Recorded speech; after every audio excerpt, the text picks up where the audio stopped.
What do you want to talk about? Infidelity. Let's talk about infidelity. Let's talk about it. Why did you call it Infidelity? Well, we wanted to call it First Date, but then there was a TV show called that. Is that the right answer? It's the right answer. No, I mean, it's two words. It's infidelity. So I live my life in fidelity. I've been married for got to get this right, for 8 years, coming up for 8 years. Or is it 10? I don't know.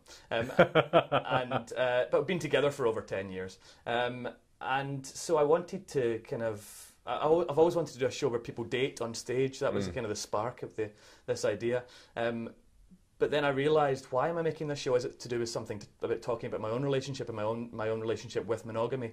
And so, yeah, it grew from there.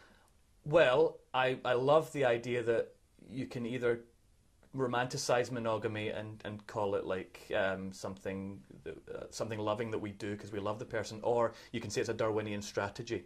You know, it's an evolutionary trait that we just do it because it makes sense and we pass our genes on, and there's a mother and father or two parents to protect the kid, whereby if you're not living infidelity, you go and shag about, and then there's no one to protect your children. So it's kind of an evolutionary strategy, and that took me to Darwin. I mean, this is not Paddy McGowan's Big Cattle Market of Love, or whatever that show is called, and it's not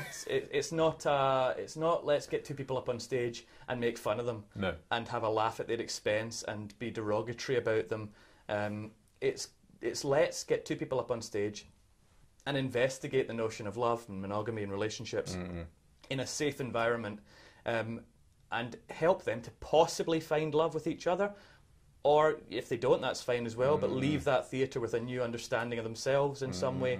It's a loving show and not a nasty show. Yeah. I mean, I'm an associate at the Traverse now, so I feel like I'm never out of there. So but that's a good thing. I'm really honoured to actually be asked to be an associate, because when I was at university, the Traverse was seen as the place for new writing. It still is, and so I would be kind of in awe of the writers at the Traverse. Sometimes I'd go along and you know, only dream of having my work on there. So it's brilliant to be accepted and to have my work on there and to be an associate and to be doing this show.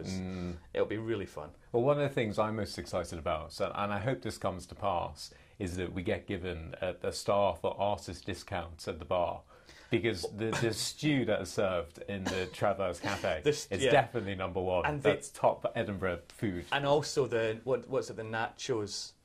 Oh, the nacho! I haven't had the nachos. The pile of chili nachos. That's famous at the. I'll have your stew if you have my nachos.